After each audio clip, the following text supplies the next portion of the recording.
All right, take a breath with me for a second.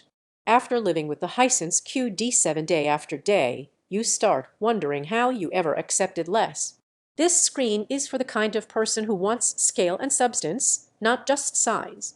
You re someone who feels it when brightness collapses during the day, when motion breaks immersion, when a big TV still somehow feels flat. You didn't want a wall filler. You wanted presence. Before you get pulled in any further, check the current price and stock right now. Large mini-LED panels like this don't stay steady for long, and when they move fast. You knew it was time to upgrade the first time a big game or movie felt underwhelming on your old setup. The screen was large, sure, but highlights lacked punch, fast motion sneered, and HDR never quite delivered. You didn't outgrow content. You outgrew compromise. Once you switch, there's an immediate sense of control. Bright scenes finally explode with detail instead of glare. Dark scenes hold depth without crushing shadows. Motion feels locked in. You stop adjusting and start trusting what you see.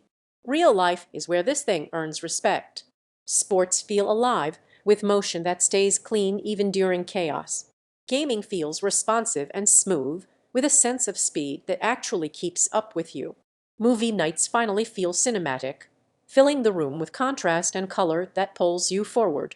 Even casual streaming feels elevated, like the screen is doing more of the work for you. This isn't about chasing numbers. It's about the confidence of knowing your display won't flinch, no matter what's playing. And don't assume the price will wait. Large mini-LED TVs with real refresh headroom tend to jump once demand catches on. If you worried it might be too big or too much, that hesitation fades quickly. The surprise is how balanced it feels. The brightness stays controlled, not harsh. Dolby Vision and Atmos give everything more depth without effort.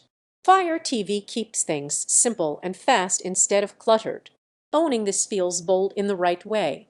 You feel like someone who chose impact without shortcuts. Someone who understands that big upgrades should feel intentional, not risky.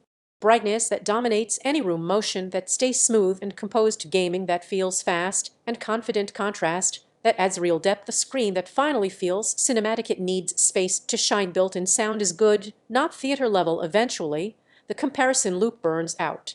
At that point, you stop asking what's acceptable and choose what already matches your expectations. Don't let this be one of those upgrades you talk yourself out of only to regret later. Check availability, trust your instincts, and step into a screen that finally delivers the experience you've been waiting for.